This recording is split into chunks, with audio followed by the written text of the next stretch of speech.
folks, as you can see here, I also dabbled in the 1/6 scale stuff too. And we got these years and years ago when they first came out. And this was back when Toys R Us was still in business and they were selling these things on the shelves.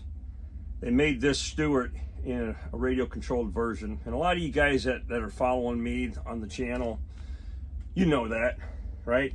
But 21st Century Toys, Ultimate Soldier, put out a couple of pretty decent vehicles, and they are screaming for some weathering and up detailing and things like that. I never did that with these.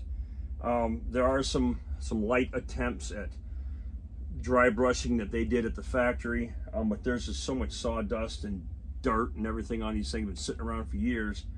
I figured, well, I'll bring them out of the shop, bring them down here where all the other tanks are living, and give them a nice little warm home to hang out in and be a part of all the action. You know what I mean? Like, these guys are, oh man, don't leave me out in the shop, dude. I just want to be part of the action. Yeah. Anyhow, yeah, so the Bradley's really cool. I mean, it's, you know, it's all functional. And this Bradley, it's funny because when I got it, we were walking through Toys R Us one year, and this was sitting on the bottom shelf, and the box was all like, the top was torn on it and just kind of gouged and ripped. And I'm looking inside and I'm thinking, well, man, there's all these parts are missing, you know, nothing is there.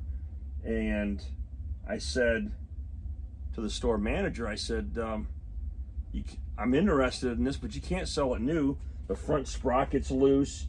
You know, there's enough meat in there to keep it on, but you can't roll without it falling off. But it makes a nice display piece. So I said, look, he says, what do you want for it? I said, well, what do you want for it? He says, well, make me an offer. I said, okay, I'll give you 75 bucks. He's like, okay, no problem. So we went up to the register and I bought it and loaded it up, took it home. And then when I got the box undone, some of the parts that were missing were actually underneath the vehicle, and there were some inside, you know, because you got the crew hatches here that open up and the back ramp that opens. So there were a couple of parts in there. So I get it all together and I find out that the only thing that's missing is this. There's a track jack missing, and I bet you I could find this on eBay just to complete this thing. So it's missing a track jack, but the rest of the BII and stuff are there. Now it's all painted the same color as the vehicle, but it's screaming. I mean, it's yelling, say, please paint me, make me look real. Okay, I can do that. So that's what we might do. None of the periscopes are painted, and you know, the interior is very basic, but this ought to be fun because I have a bunch of these. You can't see them in the camera, but I've got a bunch of hang-along tanks that I haven't done any detail work to either. So, yeah, is what it is. But I love the Stuart, man. I should have got the RC version of it, and I know you can still get them out there on eBay. But, you know, I think the hatch opens on this. Yeah, the hatch is open. You can put figures in there, and these are 12-inch figures. But it's just so much dust on it, you can grow a potato. This one has all the equipment. You can see that. So, lots of opportunity to do some improvements. And I look forward to that. But I think for now we're just going to clean them and display them down here. And I don't really have any shelf space, so they may just have to live on the floor. Keep the mice away, you know what I mean? All right, well, short video, 1/6 scale. I do have a 1/9 scale RC Abrams with a busted gun barrel up there. And one of the things I did was the gun barrel on that 21st Century toy is not long enough, nowhere near long enough.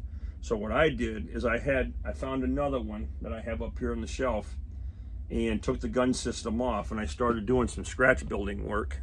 I gotta put my glasses on. Doing some scratch building work of the gun tube, All right, to include, you know, fabricating a, you know, coming up with a little scratch-built muzzle reference sensor and all that. So this is more representative of a 1/9 scale gun tube, all right, with some of the details that we're missing. And anyways, this, you know, this will probably go back on that tank just for display purposes. It won't work, it won't actuate, but it will look so much more accurate because you can see how much brass tube I had to add to this gun tube in order to get this length proper. Because these gun tubes, they hang over the back deck a little bit when they're pointed to the rear of the tank, and it was like sitting short of it. Anyways, yeah, so that's a little scratch built work I'm doing to upgrade that tank, and then we will have it together and on display. This is also a something I'm mocking up here for the coax machine gun, which would mount right here. All right, well, that's it. More toys, more noise. Thanks for watching. Get out there and cut some sprues, work on your models, do something. Just do something, but don't sit still.